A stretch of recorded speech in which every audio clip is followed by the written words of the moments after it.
नमस्कार, मौसम तक चैनल पर आपका अभिनंदन। मैं हूं देवेंद्र त्रिपाठी। बात कर लेते हैं 23 मई के देश भर के मौसम की नेशनल वेदर बुलेटिन में। कई सारे मौसमी सिस्टम एक साथ डेवलप हो रहे हैं और इन मौसमी सिस्टमों का मानसून के आगमन से पहले डेवलप होना भारत में प्री मानसून वर्षा की गतिविधियों को बढ़ा देने वाला होगा। और लंबे समय के बाद, मैं ये कह सकता हूँ लंबे समय के बाद, या ये भी कह सकते हैं कि साल 2022 के प्री मानसून सीजन में पहली बार ऐसी स्थितियां बन रही हैं जब भारत के कई राज्यों में एक साथ प्री मानसून वर्षा रिकॉर्ड की जाने वाली है, जिसमें उत्तर भारत के राज्य भी शामिल होंगे, पूर्वी और मध्य भारत के क्षेत्र भी शामिल होंगे, दक्षिण और पूर्वी तथा पूर्वोत्तर राज्य भी शामिल होंगे। इस समय कई जगहों पर आप बादल देख रहे हैं और इनसे ज़्यादा बादल आपको कल यानी 23 मई को दिखाई दे सकते हैं। तो आइए जानते हैं कि कौन कौन से राज्य ऐसे हो सकते हैं जहां पर बारिश 23 मई को या उसके आगे के दिनों में हो सकती है, और कुछ राज्य ऐसे भी हैं अभी भी जहां पर हीट वेव का प्रकोप लगातार जारी रहने की संभावना है। 23 मई की अगर मैं हाईलाइट की बात करूं पूरे वेदर की, पूरे भारत की, जिसमें आप देखेंगे कि उत्तर प्रदेश सबसे अधिक वर्षा वाला राज्य नजर आ रहा है। दक्षिण पूर्व और पूर्वोत्तर भारत के साथ साथ उत्तर भारत के सभी क्षेत्रों को मिला दें तो भी उत्तर प्रदेश में सबसे ज्यादा एक्टिविटीज दिखाई दे रही है। और उत्तर प्रदेश इस बार प्री मानसून वर्षा का सबसे ज्यादा ड्राईएस्ट रीजन रहा है। प्री मानसून वर्षा यहाँ पर बहुत कम हुई है, ना के बराबर हुई है। ज्यादातर जिलों में लगभग 99% की डेफिशिएंसी बनी हुई है। और यहाँ पर एक साथ कई मौसमी सिस्टमों का एक साथ डेवलप होना, जिसमें WD है, सर्कुलेशन है, ट्रफ है, बंगाल की खाड़ी का मॉइस्चर है और अरबियन सी का मॉइस्चर, इस वजह से उत्तर प्रदेश के तमाम इलाकों में पूर्व से लेकर पश्चिम तक मध्यम से तेज वर्षा होने की संभावनाएं हैं। आपको बता दें कि ये जो प्री मानसून वर्षा का इस तरह का मौसम बन रहा है या दिख रहा है, इससे हो सकता है कि पश्चिमी उत्तर प्रदेश के कुछ जिलों में भारी बारिश के कारण सामान्य जनजीवन भी प्रभावित हो जाए। और ये जो बारिश होगी, इससे पहले तेज आंधी चलने, बादलों की गर्जना होने और कुछ जगहों पर ओलावृष्टि और लाइटनिंग के कारण नुकसान होने की भी आशंकाएं हैं। तो अलर्ट पर रहने की जरूरत होगी। और ये सामान्य मौसम नहीं है, सामान्य बारिश नहीं है, इसलिए उत्तर प्रदेश में इन पश्चिमी जिलों में मैं आगाह करूंगा बार बार। पश्चिमी उत्तर प्रदेश में बरेली, आगरा, एटा, इटावा, मैनपुरी, अलीगढ़, हाथरस, मथुरा और इंटीरियर पार्ट्स में बाकी जगहों पर, तो यहाँ पर आप सतर्क में रहें। और मध्य उत्तर प्रदेश, लखनऊ, कानपुर, अयोध्या, रायबरेली, अमेठी, प्रयागराज, वाराणसी, गोरखपुर से लेकर बहराइच और बरेली, शाहजहांपुर, सभी जगहों पर वर्षा होने की संभावना है। इंटेंसिटी लाइट टू मॉडरेट कई जगहों पर रहेगी, तेज हवाएं भी चल सकती हैं। इसके साथ अगर हम हरियाणा और पंजाब की स्थिति देखें, प्लेन्स की बात करें, तो यहाँ पर भी कई जगहों पर और साथ ही साथ राष्ट्रीय राजधानी दिल्ली में भी कई जगहों पर मध्यम से भारी वर्षा होने की संभावनाएं बन सकती हैं। तो सोमवार का दिन सप्ताह का पहला दिन होगा 23 मई, और इस दिन उत्तर भारत के मैदानी इलाकों में, तमाम राज्यों में, तमाम शहरों में काफी वर्षा होने की संभावना है और इसका इंतजार आपको होगा।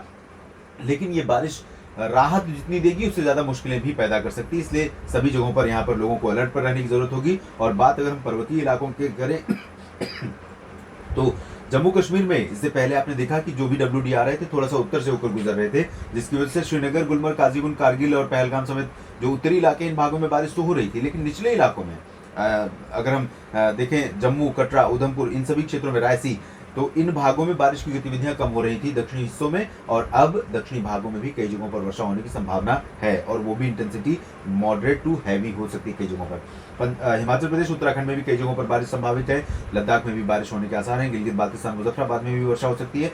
इधर राजस्थान में उत्तर पूर्वी इलाकों में अलवर, जयपुर, भरतपुर, झुंझुनू, सवाई माधोपुर, इन भागों में कहीं कहीं पर हल्की वर्षा होने के आसार हैं। बाकी पश्चिमी राजस्थान में ज्यादातर जगहों पर ड्राई वेदर रहेगा। चूरू, गंगानगर में रूल आउट नहीं कर सकते क्योंकि सर्कुलेशन यहीं पर रहेगा, तो इसकी वजह से थोड़ा मॉइस्चर चूरू, गंगानगर, हनुमानगढ़ में थोड़ी बहुत वर्षा दे सकता है। बाकी वेस्टर्न राजस्थान के क्षेत्रों में ड्राई वेदर रहेगा।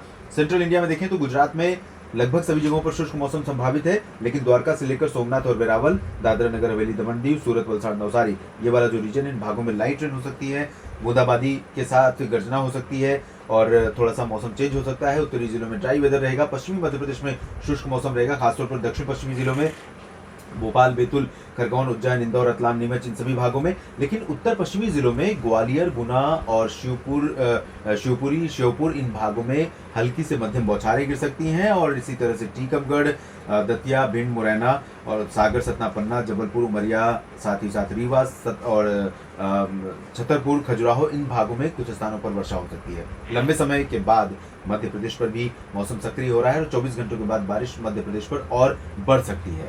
इसके बाद हम चलते हैं छत्तीसगढ़ और उड़ीसा की तरफ, जहां पर कुछ इलाकों में वर्षा होने की संभावना है, लेकिन इंटेंसिटी बहुत लाइट रहेगी और स्कैटर्ड या कह सकता हूँ आइसोलेटेड प्लेसेस पर वर्षा होने की संभावना है। इधर महाराष्ट्र में विदर्भ, मराठवाड़ा, मध्य महाराष्ट्र के अधिकांश भागों में ड्राई वेदर रहेगा, लेकिन कोंकण, गोवा में मुंबई से लेकर रत्नागिरी के बीच में वर्षा हो सकती है और गोवा में भी बारिश होने की संभावना है। ये अलग बात है कि इंटेंसिटी मुंबई समेत जो कोंकण गोवा का पूरा रीजन है, इन भागों में बहुत लाइट रहेगी, लेकिन बादल काफी घने दिखाई देंगे आपको। तो बादलों के बीच में थोड़ी बहुत वर्षा यहाँ पर राहत दिला सकती है। दक्षिणी भागों में चंद्रपुर से लेकर नांदेड़ और सांगली, सतारा, कोल्हापुर, ये वाला जो रीजन है, इन भागों में वर्षा संभावित रहेगी। हैदराबाद और उत्तरी आंतरिक कर्नाटक, उत्तरी तटीय आंध्र प्रदेश, इन भागों में ड्राई वेदर। रायलसीमा, तमिलनाडु, दक्षिणी आंतरिक कर्नाटक में लाइट रेन हो सकती है कुछ जगहों पर, और कोस्टल कर्नाटक तथा केरल और लक्षद्वीप में कई जगहों पर हल्की से मध्यम बौछारें गिरने की संभावना यहाँ पर बनी रहेगी। मानसून आने से पहले जल्दी मानसून आगे बढ़ते हुए केरल में दस्तक देने वाला है। अंडमान और निकोबार द्वीप समूह में कई जगहों पर मध्यम से भारी वर्षा हो सकती है। उत्तरी क्षेत्रों में ज्यादा तेज बारिश की संभावना है दक्षिणी भागों की तुलना में। इधर पूर्वोत्तर राज्यों में आप देखिए, अरुणाचल प्रदेश, असम, मेघालय, नागालैंड, मणिपुर, मिजोरम और त्रिपुरा, ये 7 राज्य हैं, 7 सिस्टर स्टेट्स। यहाँ पर पिछले लगभग 1.5 महीने से लगातार बारिश हो रही है, उस वजह से यहाँ पर बारिश अब आंकड़ा ऊपर पहुंच गया है। आपको बता दें कि प्री मानसून सीजन में सर्वाधिक रेन वाला ये पॉकेट है। इसके बाद दूसरे स्थान पर आता है उत्तर भारत का पर्वतीय क्षेत्र, फिर दक्षिण भारत। इन सभी क्षेत्रों में कई जगहों पर बहुत बारिश होती है, लेकिन इस बार उत्तर भारत में बारिश कम हुई थी और 1.5 महीने तक प्री मानसून में यानी 15 अप्रैल तक यहाँ भी बारिश कम हुई थी, अब बारिश बढ़ी है। इसके बाद गंगेय पश्चिम बंगाल और झारखंड तथा बिहार में, उपहिमालय पश्चिम बंगाल, सिक्किम में कई जगहों पर मध्यम से तेज वर्षा होने के संकेत हैं। यहाँ पर बारिश की इंटेंसिटी लाइट टू मॉडरेट के साथ आइसोलेटेड हैवी हो सकती है। तो देश भर में मौसम काफी एक्टिव हो रहा है। इस मौसम से गर्मी जो जारी थी उसमें कुछ कमी आएगी, राहत मिलेगी, लेकिन अपील आपसे तब भी करूंगा कि प्री मानसून की एक्टिविटीज कोई भी इलाका हो काफी खतरनाक हो सकती हैं। राजस्थान का हो, पंजाब, हरियाणा, यूपी का हो या फिर बिहार, झारखंड और पश्चिम बंगाल का, तो सभी क्षेत्रों में प्री मानसून एक्टिविटी सीजन में जब मौसम बिगड़े तो आप सतर्क हो जाएं, सुरक्षित हो जाएं। जानलेवा हो जाता है कभी कभी ये मौसम, इससे बचना ही समझदारी है। इस वीडियो में भी इतना ही। आप बने रहिएगा मौसम तक चैनल के साथ। धन्यवाद।